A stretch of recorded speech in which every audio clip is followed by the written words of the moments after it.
এখানে দেখেন কতগুলো রো রয়েছে, 10,48,000 সামথিং রো রয়েছে। এবং ডান দিকে যদি আপনি যান কতগুলো কলাম রয়েছে, রেফারেন্সে দেখতে পাচ্ছেন যে সেল রেফারেন্স নাম্বারটা তার কত, সেটা যে আমরা নর্মাল ভিউতে দেখি।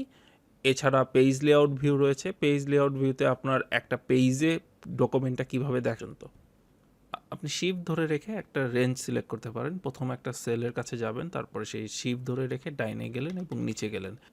আপনি যদি মাল্টিপল কলাম সিলেক্ট করেও কন্ট্রোল ধরে শিফট ধরে ডাউন দেন, তখন কিন্তু পুরা এরিয়ার বা রেঞ্জটা সিলেক্ট করে স্পেসিফিক একটা এরিয়া বা রেঞ্জকে সিলেক্ট করতেছি, আমরা কিন্তু পুরা কলামটা সিলেক্ট করতেছি না। ফর এক্সাম্পল আমি যদি পুরা কলামটা সিলেক্ট করতে চাই, তাহলে আমাকে এই আইকনটা ইউজ করতে হবে। সো আমার পুরা কলামের নামের ওপর ক্লিক করলে পুরা কলামটা সিলেক্ট হবে। এখানে আপনি কিন্তু যদি নিচ পর্যন্ত আসেন, এখানে দেখেন এই যে 5-এর আগে এবং 2-এর পরে যে ব্র্যাকেটটা লাল, একই রঙের লাল রঙের, এটা হচ্ছে ফার্স্ট ব্র্যাকেট, তার বাইরে যেটা আছে সেটা সেকেন্ড ব্র্যাকেট। চাইলে আপনি এরকম আরও ব্র্যাকেট দিয়ে দিয়ে আলাদা করে ফেলতে পারেন। কোনো রেঞ্জের নিচে ডান দিকে একটা ডটেড স্কোয়ার আছে, দেখেন এই স্কোয়ারের ওপর যখন মাউসটা রাখবেন তখন একটা প্লাস আইকন আসে। এই প্লাস আইকনটার কাজ হচ্ছে অটো ফিল করা। যখন আপনি ধরে নিচের দিকে ড্র্যাগ করবেন তখন কিন্তু সে ফর্মুলা পেস্ট করবে, অর্থাৎ আপনার এখানে সেভ ট্যাবের আন্ডারে এখানে দেখেন অটোমেটিক্যালি সেভ হচ্ছে কত মিনিট পর পর, সেটা আপনি চাইলে 1 মিনিটসও দিয়ে রাখতে পারেন। ফার্স্ট অপশন থেকে কিন্তু আপনি চাইলে আরও ডিটেলসে সেটিং সেট করতে পারেন। যেমন আপনার এখানে দেখা যাচ্ছে যে এটা নো বর্ডার হবে নাকি আউটলাইন বর্ডার হবে না ইনসাইড বর্ডার হবে, এবং আপনি সেখানে কিন্তু আপনাকে এটা জেনারেল দিয়ে দিতে হচ্ছে, কারণ হচ্ছে মানুষের নাম একটা জেনারেল টেক্সট। সো এখানে বিভিন্ন রকম নাম আসতে পারে। সো এটা কোনো ফিক্সড বা ড্রপডাউন লিস্ট না। সো এখানে আবার দেখেন পাশের সেল ডেট, তারিখ। সো আপনাকে এক্সেলে অবশ্যই ফরম্যাট সেলসে গিয়ে ফরম্যাটটাকে ডেট করে দিতে হবে, এবং ডেটটা আপনার দেখতে আপনি যেভাবে চাচ্ছেন, ভিজুয়ালিটিটা আপনি যেরকম চাচ্ছেন সেই অনুযায়ী আপনি ফরম্যাটটা চেঞ্জ করে দিন। অল্প এরিয়ার ভিতরেই কিন্তু আপনি অনেক বেশি ডাটা শো করতে পারতেছেন। এটা কখন ইউজ হয়, যখন আপনার টাইটেলটাই শুধু বড় কিন্তু নিচের ডাটাগুলো অত বড় না, তখন অনেক সময় চাইলে প্রিন্টের সুবিধার্থে আমরা এইভাবে অ্যাঙ্গেল করে দিই, দেখাবে এবং ডাটা থাকলে লেখাটা হাইড হয়ে যাবে। এবং প্রিন্ট করার ক্ষেত্রেও কিন্তু একই ভিউটা আসবে। সো আপনি যদি চান যে সেটা পরের লাইনে যাক, তাহলে ওয়েব টেক্সটটা ইনেবল করতে হবে। আপনার ওই সেলের উপরে এবং বামে যতগুলা রো এবং কলাম রয়েছে সেগুলি ফ্রিজ হয়ে যাবে, এবং আপনি যখন ডান দিকে যেতে থাকবেন তখন কিন্তু আমার বামের যে ফ্রি ব্যান্ডগুলো রয়েছে অর্থাৎ নাম এবং আইডি, এটাও কিন্তু হাইড হচ্ছে না। করার ক্ষেত্রে বেশ কিছু অপশন পাবেন যখন আপনি পেস্টের নিচে ড্রপ ডাউন অপশনে আসবেন।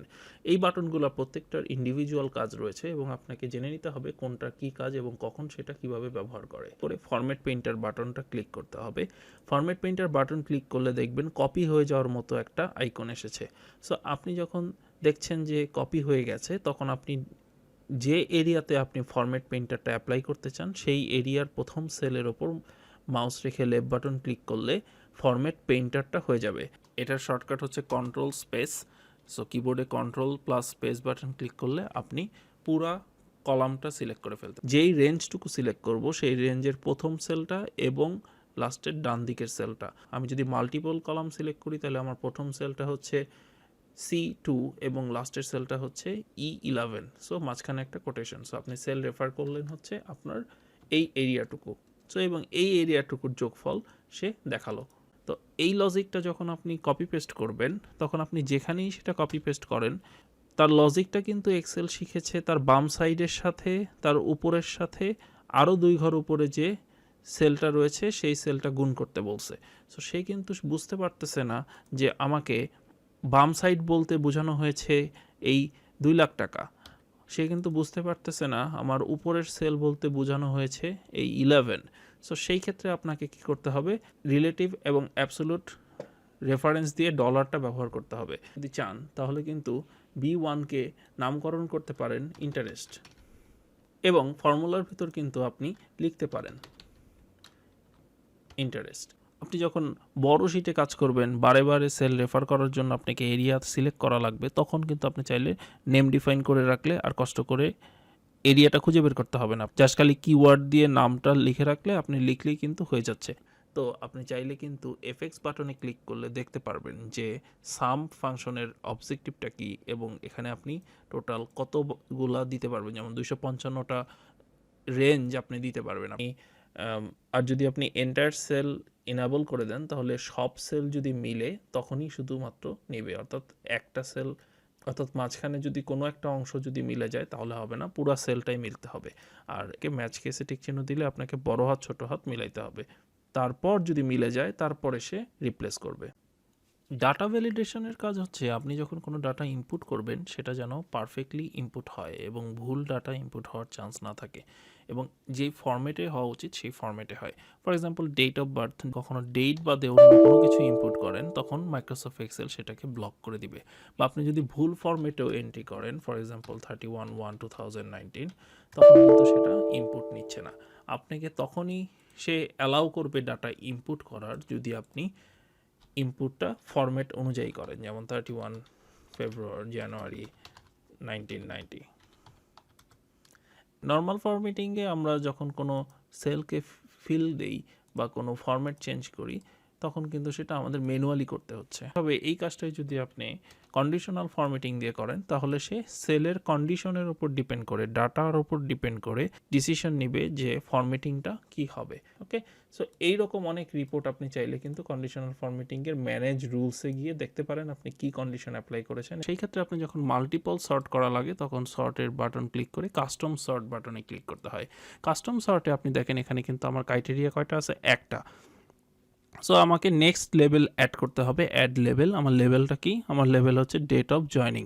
সো জয়নিং ডেট আমি চাচ্ছি হচ্ছে ওল্ডেস্ট টু নিউয়েস্ট। তারপর আমি যখন ওকে দিব, এখন দেখেন দুইটাতে অ্যারো চিহ্ন আসছে।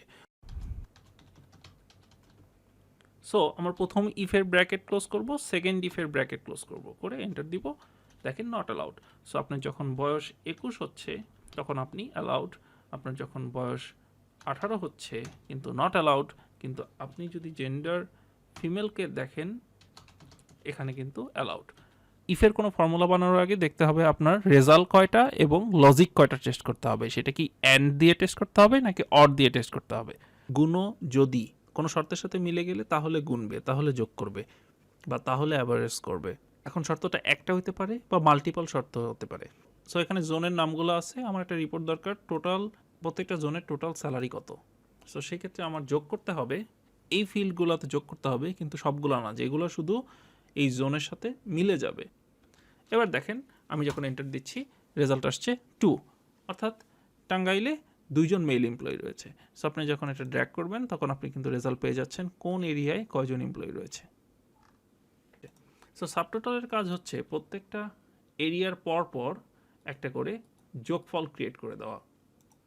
এখানে আপনার এই সবগুলোর যোগফল, সেটা হচ্ছে উপরের ডাটাগুলোর যোগফল। এরকম করে প্রত্যেকটার পরে পরে আপনাকে ইনসার্ট দিয়ে দিয়ে আমরা অনেকেই ম্যানুয়ালি সাবটোটাল করে থাকি, কিন্তু সাবটোটাল করার একটা এক্সেলের টুলস আছে যে কোন এরিয়াটুকু আমরা যোগ করব।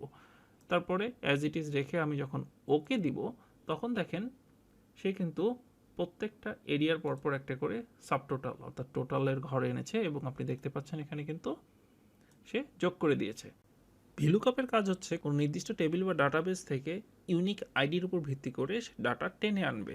যেমন এখানে দুটো টেবিল রয়েছে, একটা টেবিলে কিন্তু বড় ডাটাবেস, এখানে অনেক ডাটা রয়েছে, এমপ্লয় আইডি রয়েছে এবং আপনার জোন, জেন্ডার, স্যালারি রয়েছে। এখন আপনি চাচ্ছেন 3টা আইডির, র্যান্ডম 3টা আইডির গ্রস স্যালারিটা এখানে টেনে এনে বসানোর জন্য। নর্মালি আমরা এটাকে 0ই দেই, 0 মানে হচ্ছে ফলস।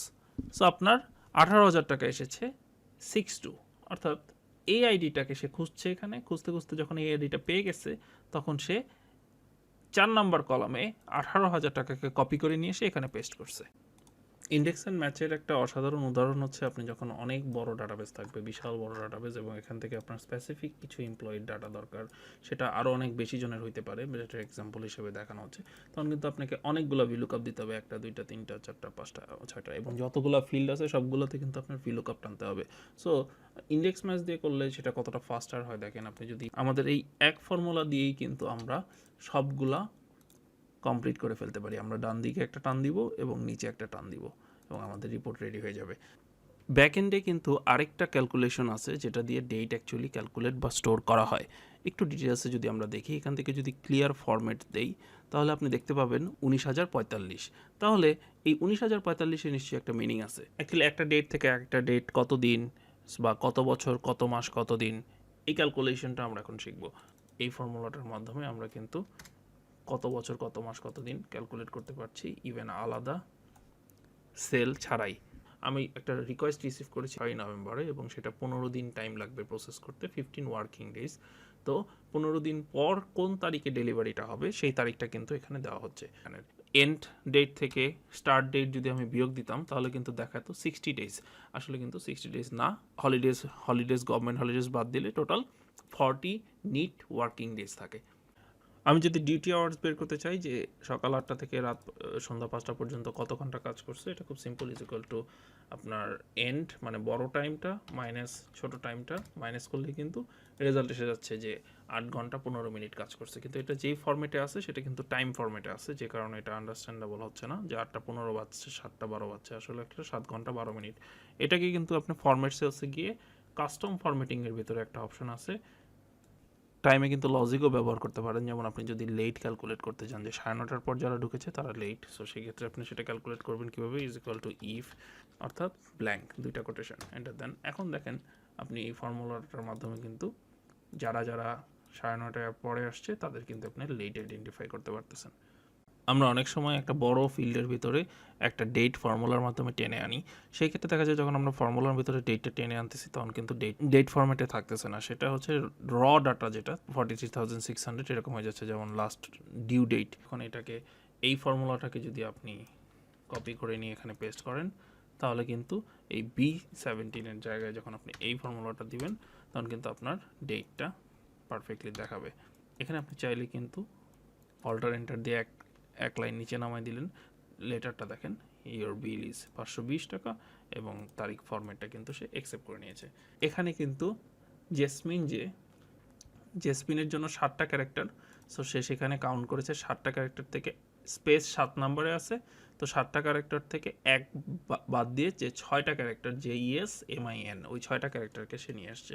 সো এখানে আপনার ডিপেন্ড করে, যদি কখনো দরকার হয় তখন কিন্তু এটা এভাবে ইউজ করা যায়। টেক্সট টু কলামের আরও ব্যবহার আছে। আপনি অনেক সময় দেখা যায় যে ডাটাবেজে কিছু ডাটা একদম নাম্বারগুলা এভাবে তো টেক্সট ফরম্যাটে থাকে, তখন দেখা যায় VLOOKUP কাজ করে না বা অনেক সমস্যা হয়, সেক্ষেত্রে আপনার কনভার্ট করার দরকার হতে পারে যে নর্মাল ফরম্যাটে কনভার্ট করতে হবে। তো টেক্সট টু কলামে গিয়ে আপনি চাইলে কিন্তু ফিক্সড ওয়াইড দিয়ে নেক্সট দিয়ে টেক্সট থেকে আপনি চাইলে এটাকে জেনারেলে কনভার্ট করতে পারেন, দিয়ে ফিনিশ দিয়ে দিতে পারেন, তাহলে কিন্তু সেটা টেক্সটে থাকলো না। অথবা অনেক সময় অনেক সফটওয়্যারে ফাইল আপলোড করার সময় টেক্সট ফরম্যাটে আপলোড করতে হয়, তখন আপনি কিন্তু চাইলে ডাটাটা সিলেক্ট করে টেক্সট টু কলামে গিয়ে ফিক্সড ওয়াইড সিলেক্ট করে আপনি একটা কলামকে কিন্তু এটা জাস্ট একটা শর্টকাট যে আপনি কলামকে টেক্সট করেও কিন্তু ফিনিশ করতে পারেন।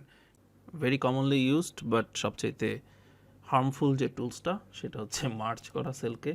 দেখেন আপনি ফিল্টার ইনেবল করছেন, আপনার প্রথম কলামে ফিল্টার ইনেবল হওয়ার কথা ছিল, যেখানে আপনার এখান থেকে এটা আসার কথা সেটা কিন্তু এইখানে ইনেবল হয়ে গেছে। চাচ্ছেন যে শুধু এই এরিয়াটুকু সিলেক্ট করতে, দিয়ে আপনি এক স্টেপ আপে গেলেন তখন আপনার মার্জ সেল থাকার কারণে পুরাটা সিলেক্ট হয়ে গেল।